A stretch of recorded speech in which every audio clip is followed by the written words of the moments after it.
Está con nosotros Miguel Bazáñez, fue embajador de México en Estados Unidos entre los años 2015 y 2016. Embajador, gracias por estar aquí. Justo, Nicolai. Poco después del triunfo de Trump, el 5 de noviembre, la presidenta Claudia Sheinbaum dijo que la victoria electoral no era motivo de preocupación para su país a pesar de las amenazas de aranceles y deportaciones masivas de migrantes. Recordemos. A todas y todos los mexicanos no hay ningún motivo de preocupación. A nuestros paisanos y paisanas, a sus familiares que están aquí, a las empresarias y a los empresarios mexicanos, no hay motivo ninguno de preocupación. México siempre sale adelante, somos un país libre, independiente, soberano y va a haber buena relación con los Estados Unidos. Embajador, ¿hay motivo de preocupación ahora sí? Evidentemente, esta ha sido una advertencia muy puntual en donde liga el tema del fentanilo, de las caravanas de migrantes con el comercio y obviamente los tres son temas muy importantes. Entonces, a partir de hace una semana que fue cuando anunció que impondría 60% de aranceles a China y 25% a Canadá y a México, pues obviamente que en el caso mexicano las organizaciones y los empresarios y el gobierno pues prestan atención a cualquier advertencia de ese tamaño. Lo que me parece que es muy importante observar, no sé si te diste cuenta, Nicolai, es que hace días, cuando volvió a insistir en el tema, el monto de aranceles de China lo bajó de 60 a 10%. Y eso lo que está revelando es que, contrario a lo que se pensaba de que es muy difícil influir una vez que Trump se ha formado una idea, pues eso nos deja claro que no es tan así. El punto ahora es encontrar, bueno, quién logró hacer que pasara de 60 a 10, y todo parece indicar que fue Elon Musk, porque si Estados Unidos impone 60% de aranceles a China, el principal perjudicado son todos los que importan productos chinos y uno de los más importantes es Elon Musk. Entonces, me parece que es un dato importante a destacar en un forcejeo como el que estamos viendo en este caso que comentas, Nicolai. Sí, eso que usted decía me lleva a preguntarme si acaso este no es un discurso para forzar quizá una posición en eventuales negociaciones. Y escuchándolo a usted, me parece estar viajando en el tiempo 4 años atrás, porque Trump entró hacia la presidencia amenazando en ese entonces, no con aranceles como hoy, sino con renegociar el entonces TLCAN, que fue reemplazado luego por el TMEC. La amenaza de acabar con el Tratado de América del Norte es lo que hoy viene a ser la amenaza de los aranceles cuando él regrese al poder en 2025. Y recordarás, me parece que es un paralelismo muy pertinente, que realmente los que más se alarmaron con las amenazas sobre el Telecán fueron las empresas americanas, que fueron a decirle, pero ¿cómo vamos a hacer eso? Nos quedamos sin marco. Y la presión, obviamente, pues México inmediatamente armó al equipo negociador, y los empresarios mexicanos con las contrapartes americanas se pusieron a conversar de qué manera había que atender, y bueno, el resultado fue un buen resultado. Se incluyeron en el nuevo TMEC, que le llamamos ahora, asuntos que antes no estaban, de manera que lo que mencionas es, una es la posición de arranque de negociación y otro es el resultado que se logra en el proceso, Nicolai. Joe Biden dijo, embajador, esta semana que Donald Trump debería replantearse el plan de imponer aranceles a México y Canadá. Eso decía. I hope he rethinks it. I think it's a counterproductive thing to do. Espero que se lo replantee. Creo que es contraproducente. Ya saben, miren, una de las cosas que me han oído decir antes, que tenemos una situación inusual en Estados Unidos. Estamos rodeados por el Océano Pacífico, el Océano Atlántico y dos aliados, México y Canadá. Lo último que necesitamos es empezar a estropear esas relaciones. Creo que las tenemos en un buen lugar. Creo, por cierto, que gracias a la cooperación entre el presidente saliente y el entrante, los cruces ilegales han bajado considerablemente respecto a cuando él estaba en el cargo. Queda mucho por hacer, pero espero que lo reconsidere. En el que todos estuvimos de acuerdo desde el principio fue que este es un momento en el que tenemos que jugar por el equipo de Canadá. Tenemos que trabajar unidos y coordinados. Estuvimos de acuerdo en que tenemos que ser inteligentes, fuertes y estar unidos para afrontar este reto. Hablamos principalmente de la frontera y de la relación comercial entre Canadá y Estados Unidos.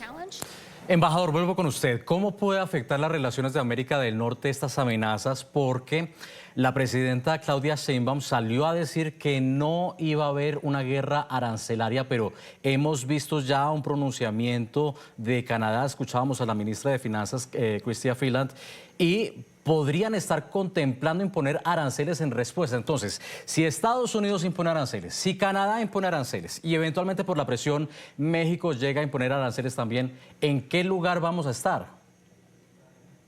Bueno, se supone que el mecanismo, conforme al marco comercial que tenemos, que es el TEMEC, ninguno de los países puede poner aranceles, y si alguno lo hace, pues los otros tienen el mecanismo para contrarrestar vía aranceles.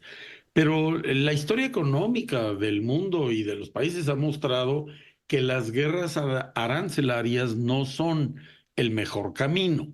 De manera que pues los expertos en estos temas ven difícil. Sin embargo, no hay que olvidar que hace 4 años amenazó con los aranceles del acero y luego puso acero y aluminio y hubo que poner, y entonces México lo que hizo fue responder con aranceles a carne de puerco y a productos que le dolían mucho a los votantes de republicanos, y entonces, claro, con eso fue una presión que tuvieron que bajarle 3 rayitas a las... Pero de todas maneras, mientras eso ocurre, pues son trastornos para algunas industrias específicas. Yo creo que ahora lo que ocurre también es que hay más experiencia de cómo negociar con Trump, aunque está ahora también invitando a nuevos funcionarios que son también mucho más duros, más experimentados que los que había hace 4 años. Y bueno, todos esos elementos hay que considerarlos para ver la mejor forma de sortear todo esto. Pero yo diría que por encima de lo que vayamos a ver en la Comunidad de América del Norte, la competencia económica en el mundo se está dando realmente entre los 3 grandes bloques asiático, europeo y norteamericano. De manera que lo que debilite al bloque de Norteamérica, ya sea por acciones provocadas por Estados Unidos, por Canadá o por México, el debilitamiento nos perjudica en la competencia mundial.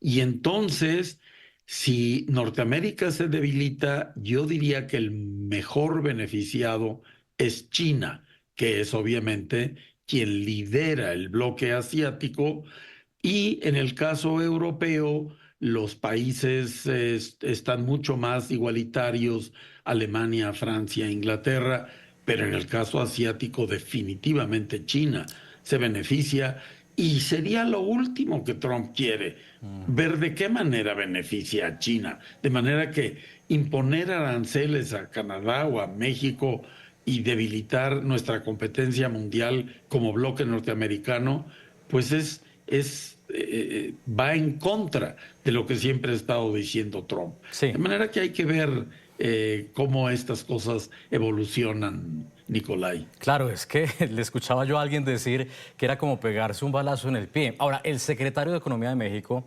Marcelo Ebrard, estimó esta semana que el incremento del 25% en los aranceles de Trump impactará en 400,000 empleos en Estados Unidos. Esto decía. Entonces, el impacto sobre las empresas es enorme. Más o menos pensamos que al final estos impuestos van a afectar al consumidor en los Estados Unidos, pero también a las empresas, y se perderían alrededor de 400,000 empleos. Esto entonces es un impuesto que afecta primordialmente a este complejo industrial y tecnológico cuyos principales exponentes son estos tres grandes grupos de los propios Estados Unidos. La siguiente, por favor. O sea, es un tiro en el pie. Ahí lo decía Marcelo Ebrard precisamente. Claudia Sheinbaum tiene hoy por hoy a un muy respetado funcionario allí en la Secretaría de Economía, que en su momento fue secretario de Relaciones Exteriores con Marcelo Ebrard. Yo le confieso que me preocupa un poco ver la relación entre Claudia Sheinbaum y Donald Trump, porque no es una relación tan cercana como la hubo en su momento entre Andrés Manuel López Obrador y Donald Trump, que incluso se jactaban de llamarse amigos. ¿Esto jugará en contra? Mira, yo lo que te diría ahí es que Donald Trump admira a los poderosos. Eso ya nos lo ha dejado claro. ¿Sí? Su fascinación por Putin, por Kim Jong-un, por Duterte, por todos los líderes poderosos. Pero en eso hay que considerar que la presidenta Sheinbaum es una presidenta poderosa. En términos de popularidad, ella tiene 70 puntos y Trump tiene 54. Entonces, a él que le gusta tanto las competencias, pues lo primero que tiene que reconocer es que ella es más fuerte que él en términos de su popularidad. Luego, si él dice, bueno, pero yo tengo a mis órdenes a la Corte y al Senado y a la Cámara de Representantes, bueno, pues Claudia Sheinbaum también. Entonces, y bueno, pero mi partido es muy fuerte, pues el de Claudia Sheinbaum también. O sea, México no está en una posición secundaria. Hay un elemento que cuando yo estaba en la embajada estuvimos trabajando y es medir el tamaño de la economía de México en la misma forma en que lo mide Estados Unidos. Es decir, no solamente midiendo el producto que se hace dentro del país, sino también el que hacen, en este caso, los mexicanos fuera del país. Y el PIB de México es de 1.8 billones de dólares. Y el PIB de los mexicanos en Estados Unidos y de las empresas mexicanas en Estados Unidos es también de 1.8 billones de dólares. Entonces, con los dos PIBs, somos 3.6 billones, somos la quinta economía del mundo, Nicolai. O sea, aparte de ser el primer socio comercial de Estados Unidos, de ser de los exportadores más fuertes, en términos de economía, ocupar el quinto lugar no es una cuestión menor. Y eso para una persona como Trump, que le gusta estar viendo de qué tamaño son los interlocutores, bueno, pues ese es el tamaño de México, Nicolai. Interesante perspectiva. Era el embajador o ex embajador de México ante Estados Unidos, Miguel Bazáñez. Gracias por haber estado aquí, embajador. Al contrario, muchas gracias por la invitación. Hasta la próxima. Hasta la próxima. Feliz día.